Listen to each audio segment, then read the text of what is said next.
शुक्लां वरदरं विष्णुं शशिवर्णं चतुर्भुजं प्रसन्नवदनं ध्यायेत् सर्वविघ्नोपशान्तये।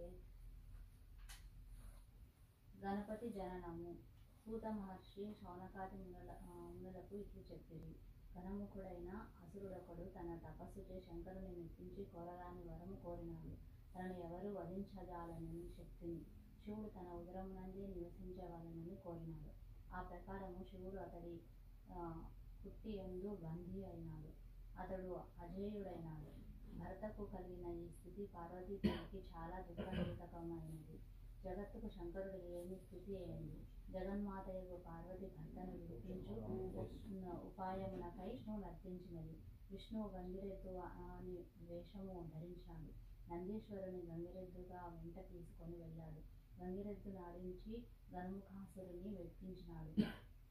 గజముఖాసురుడు ఆనందముతో ఏమి కావాలనో కోరుకోమన్నాడు. విష్ణుదేవుని వ్యూహము ఫలించింది. ఈ ఉదరమునందు శివుని కొరకై ఈ నందీశ్వరుడు వచ్చినాడు. శివుని నందీశ్వరుని వశము చేయమన్నాడు.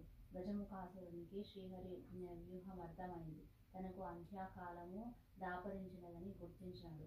అయినా మాట తప్పట కుదరదు.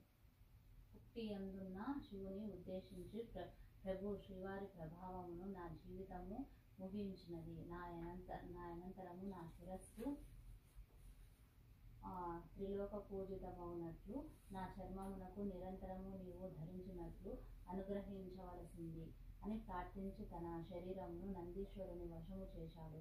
నందీశ్వరుడు ఇదరమును చీల్చి శివునికి అంధుడి విముక్తి కలిగించాడు. శివుడు గజముఖాసురుని చర్మము తీసుకొని స్వస్థానోన్ముఖుడైనాడు. అక్కడ పార్వతి భర్త రాకను గురించి విని పరమానందముతో భర్తకు స్వాగతము పలుకుటకై సన్నాహమునందున్నది. తనలో తాను ఉల్లాసిస్తూ స్నానాలంకారములు ప్రయత్నములో తనకై ఉంచిన నలుగుపిండితో ఆ ఉల్లాసముతో పరధ్యానముగా ఒక ప్రతిమను చేసినది. అది చూడ ముచ్చటైన బాలుడిగా కనిపించినది. దానికి ప్రాణ ప్రతిష్ఠ చేయవలే అనిపించినది. అంతకు పూర్వమే ఆమె తన తండ్రి యొగు పర్వతరాజు ద్వారా గణేశ మంత్రమును పొందింది. ఆ మంత్రముతో ఆ ప్రతిమకు ప్రాణ ప్రతిష్ఠ చేసింది. ఆ దివ్య సుందర బాలుని వాకిట నుంచి తన పనులకై లోనికి వెళ్ళింది.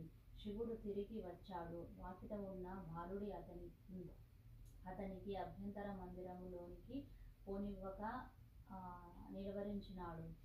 తన మందిరమును తానుకే ఆటకాయింప శివుడు రౌద్రముతో ఆ బాలుని శిరచ్ఛేదము చేసి లోనికెగినాడు.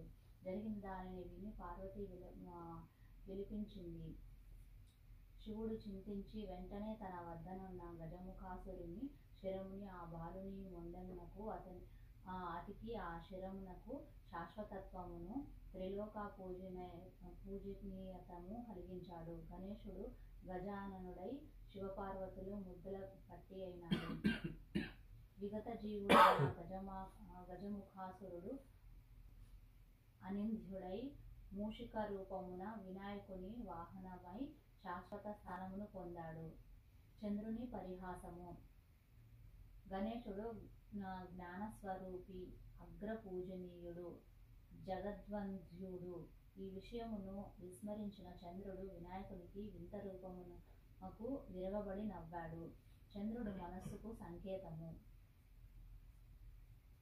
ఫలితముగా లోకమునకు చంద్రుడను సరణీయుడైనాడు. అతని మాన్యత నశించింది. నింద్యుడైనాడు. అతడి పట్ల లోకము విముఖత వహించాలి అనగా తనని చూడరాదు. చూసిన ఎడల అజ్ఞానముతో నింద్యుడైనట్లే లోకులు కూడా అజ్ఞానులు, నింద్యులు అవుతారు, నిందలకు గురవుతారు. చంద్రునికి కలిగిన శాపము లోకమునకు కూడా శాపమైనది. లోకులు చంద్రుని చూడకుండా ఎట్లు, నీలాపనిందలు మధ్య సవ్యముగా సాగుట ఎట్లు. చంద్రుడు జరిగిన పొరపాటుకు పశ్చాత్తాపము చెందాడు. లోకులను ఈ శాపము నుండి విముక్తికి దేవుడిని అర్థించినాడు. కరుణామయుడిగా ఆ దేవుడు విముక్తికి ఉపాయములు సూచించినాడు.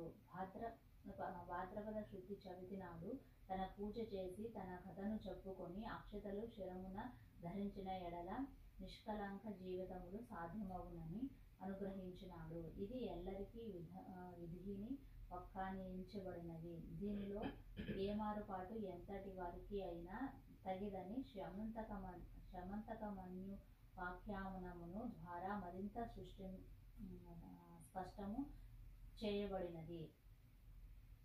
చంద్రదర్శనం నీలాపనింద. ఒకనొక వినాయక చతుర్థి సందర్భమున శ్రీకృష్ణ పరమాత్మ పాలలో చంద్రబింబములకు చూచుట సంభవించినది. దాని దుష్ఫలితము ఆయనకు తప్పలేదు.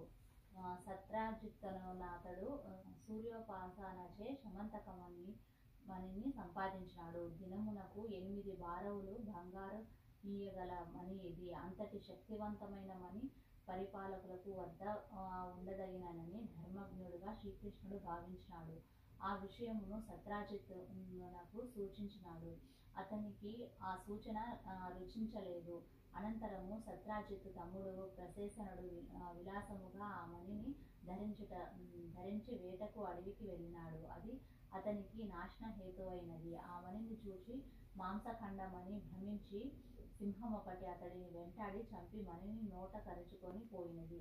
నిజము తెలియని సత్రజిత్తు మణి ప్రలోభముతో శ్రీకృష్ణుడే తన తమ్ముని చంపి అపహరించాడని అనుమానించి నిందపాలు చేశాడు.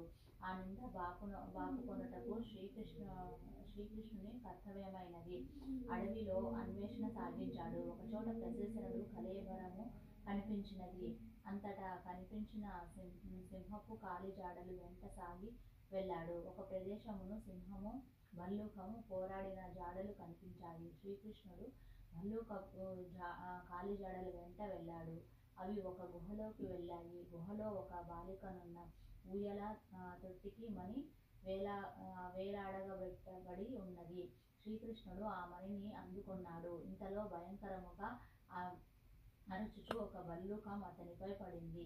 భీకర సమరం సాగింది. 1 దినము కాదు, 2 దినములు కాదు, 28 దినములు. క్రమంగా ఆ భల్లూకమునకు శక్తి క్షీణించుచున్నది. శమంతకమణి బాలామణి. అది సామాన్య భల్లూకము కాదు. మహాభక్తుడు శక్తిమంతుడైన జాంబవంతుడు. రామాయణ కాలం నాటి ఆ జాంబవంతుడు కర్మబంధములు విడువడక నిలిచియున్నాడు. అజేయుడతడు. ఎవరి వల్లనూ అతడు క్షీణబరుడుగా ప్రశ్నే లేదు. ఒక్క శ్రీరామచంద్రుని వల్లనే అది సాధ్యము. ఈ విషయం తెలిసిన జాంబవంతుడు తాను ఇన్ని దినములు పోరాడుచున్నది శ్రీరామచంద్రుడితోనేనని గుర్తించి స్తోత్రము చేయనారంభించాడు. అది త్రేతాయుగపు గాథ. ఇది ద్వాపర యుగము.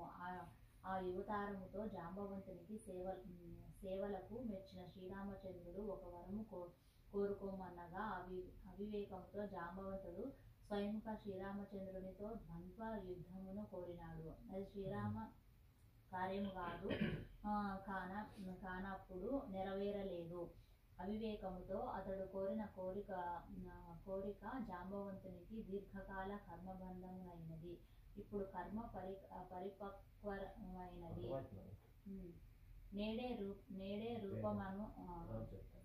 నేడే రూపమున ఆ ద్వంద్వ యుద్ధమును సంఘటిల్లినది. అవివేకము వైదొలగినది. అహంభావము నశించింది. శరీరము శిథిలమైంది. జీవితేచ్ఛ నశించింది. శ్రీకృష్ణ పరమాత్మ రూపమును తనని గ్రహించి ఆ శ్రీరామచంద్రునికి ప్రాణమిల్లి ఆ మణితో పాటు తన కుమార్తె జాంబవంతుని అప్పగించి కర్మబంధ విముక్తి పొందాడు జాంబవంతుడు. శ్రీకృష్ణుడు మణిని తీసుకుని నగరమునకు వెళ్ళి పురజనులను రావించి జరిగిన యథార్థమును వివరించి నింద బాపుకున్నాడు. నిజము తెలిసిన సత్రాజిత్తు కూడా పశ్చాత్తాపం చెంది మణిని తన కుమార్తెకు సత్యభామను శ్రీకృష్ణునికి ఇచ్చి వివాహం చేశాడు. ధర్మజ్ఞుడుగా శ్రీకృష్ణుడు మణిని నిరాకరించి సత్యభామను స్వీకరించాడు. వినాయక వ్రతము చేయక చంద్రబింబమును చూచుట వలన జరుగు విపరీతమును స్వయముగా అనుభవించిన శ్రీకృష్ణ పరమాత్మ లోకుల ఎడల పరమ దయాళువై భాద్రపద శుద్ధ చవితి నాడు వినాయక యథాశక్తి పూజించి ఈ శమంతకమణి కథను అనగా అందరి హితబోధను చెప్పుకొని గణేశ తత్వము పట్ల భక్తి వినయములతో శిరమున అక్షతలు ధరించిన ఎడల నాడు చంద్ర దర్శనము చేసినను నిష్కారణ నింద భయముండదని లోకులకు వరము ఇచ్చినాడు. అది మొదలు మనకు శమంతకమణి గాథను వినుట సంప్రదాయమైనది.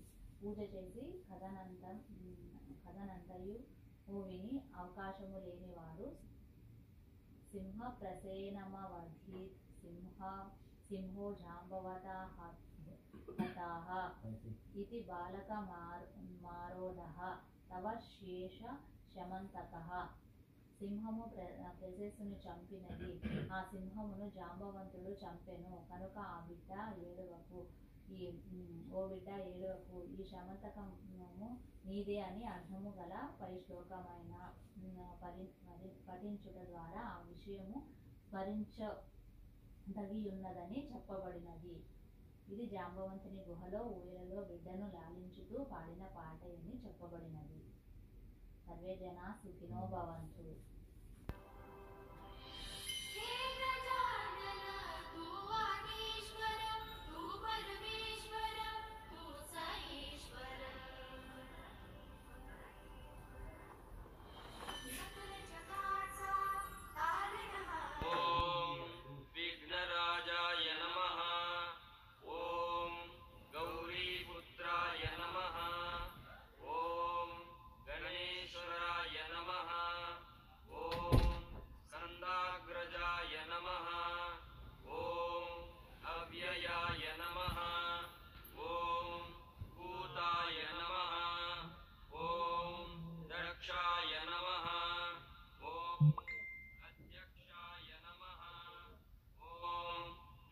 प्रियाय नमः। ओम अग्निगर्भच्युते नमः। ओम इंद्रश्रीप्रदाय नमः। ओम वाणीप्रदाय नमः। ओम अव्ययाय नमः। ओम सर्वसिद्धिप्रदाय नमः। ओम सर्वतनयाय नमः। ओम सर्वरीप्रियाय नमः। ओम सर्वात्मकाय नमः। ओम सृष्टिकर्त्रे नमः। ओम देवाय नमः। ओम अनेकार्चिताय नमः। ओम शिवाय